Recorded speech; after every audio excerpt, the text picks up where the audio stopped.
Since the start of the war in Ukraine, acts of sabotage linked to Russia have surged here in Europe. Western intelligence officials say they've investigated more than 140 incidents from the UK to Spain to Poland. The attacks don't just spread fear and uncertainty in Europe, they're draining valuable security resources. The Associated Press has spoken to dozens of officials about the scope and the cost of Russia's hybrid war. An exploding package in Germany. Arson in the United Kingdom. And a train carrying 500 people forced to make an emergency stop in Poland.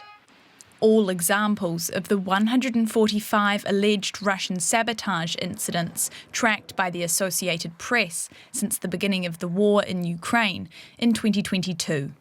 Western officials say these are all part of a hybrid war the Kremlin is waging on Europe, aiming to weaken support for Ukraine, create divisions among Europeans, and identify security weak spots.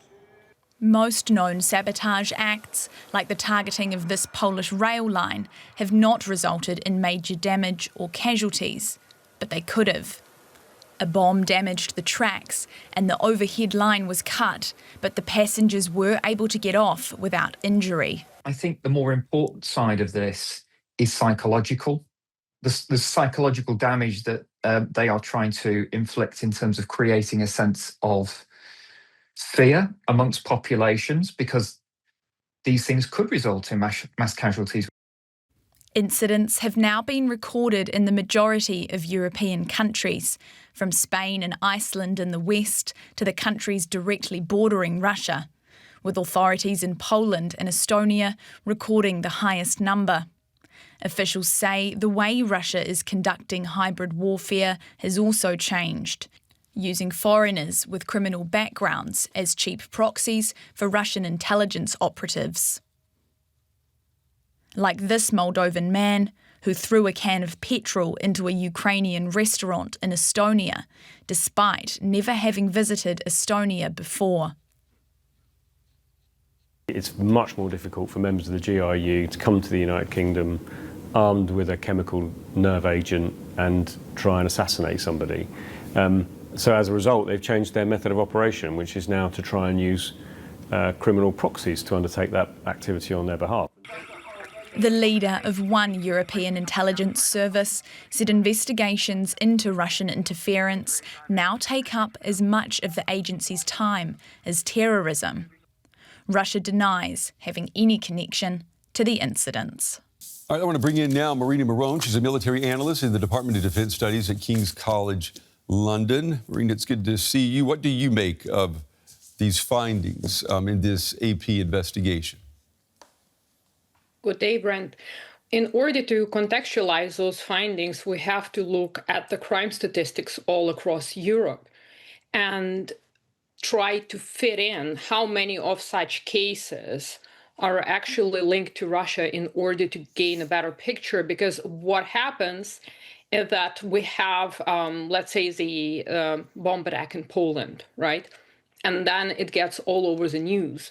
And then we are hearing that Russia might be behind these attacks before investigations have taken place. And these investigations are very costly and take time in order to determine what the problem is. So in order to understand whether Russia is indeed actively targeting Europe, we have to look at the percentage in each European country of those attacks which are ascribed to the Russian intelligence services.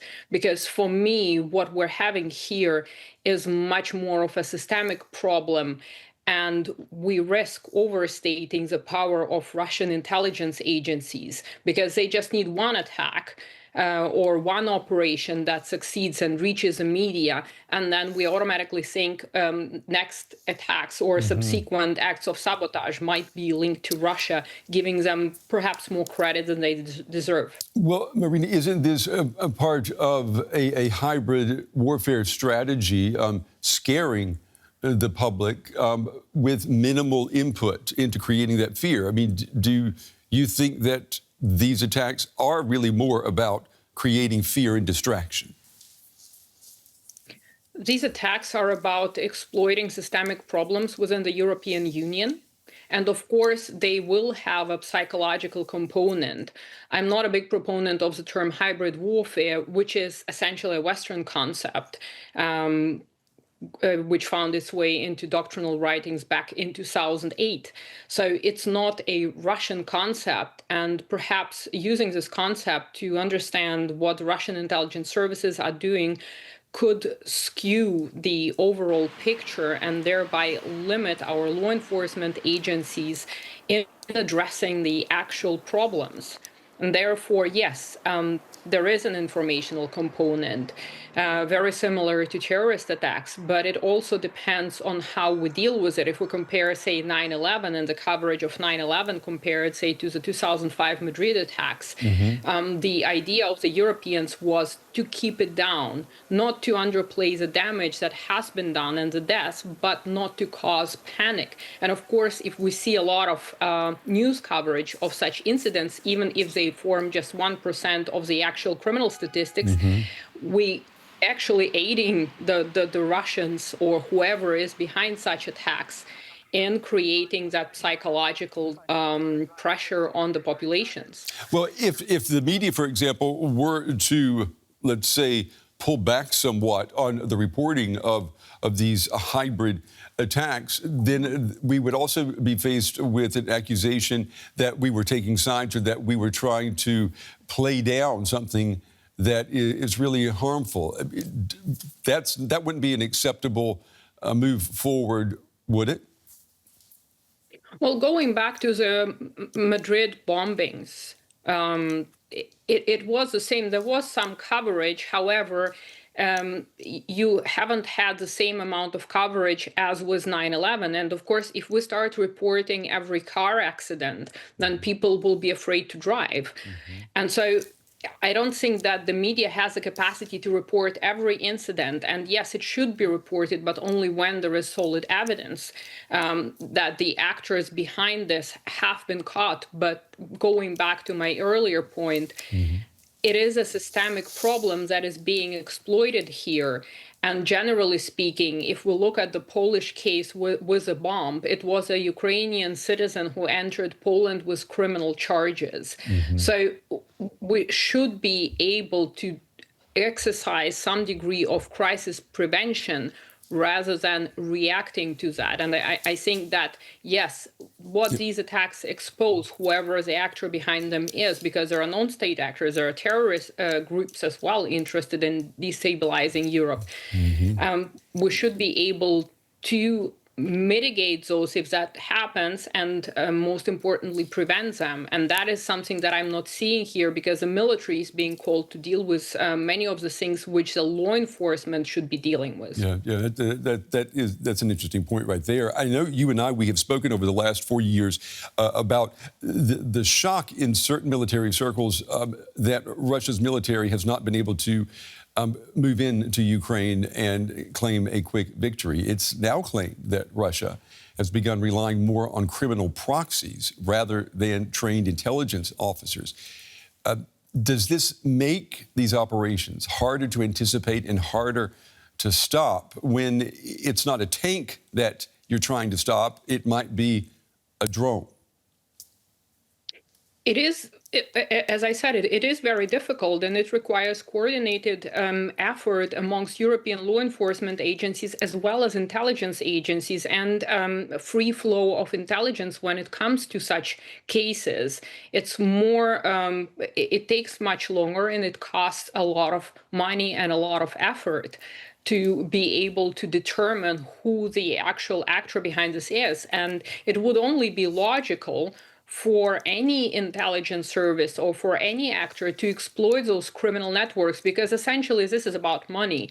You offer them money, they might not even know that they are working for the GRU, or more correctly, GU, as has been the case in Poland with young Ukrainian men who were looking for employment, couldn't find any, and somebody contacted them asking to play some cameras, which is in itself not a criminal activity. And those cameras were overseeing the trains departing, the trains with military aid departing towards Ukraine. And so you have cases like that. And going back, more thorough checks are required in order to prevent it. What do we do with these criminal gangs? What does the law enforcement do? Why are they existing in Europe? Why is there not enough monitoring of these gangs? And we have yet another problem, is how these gangs or potential criminals are being paid. Right. Because the cryptocurrency is now aiding those operations and making it easier and more difficult for law enforcement and intelligence agencies to trace such transactions. So quite a lot of work needs to be done there as well. Yeah, Marina, unfortunately, we're out of time, but fascinating discussion, proof of just how blurry the line has become between law enforcement and fighting a war. Good to talk with you. Thank you. Thank you for having me.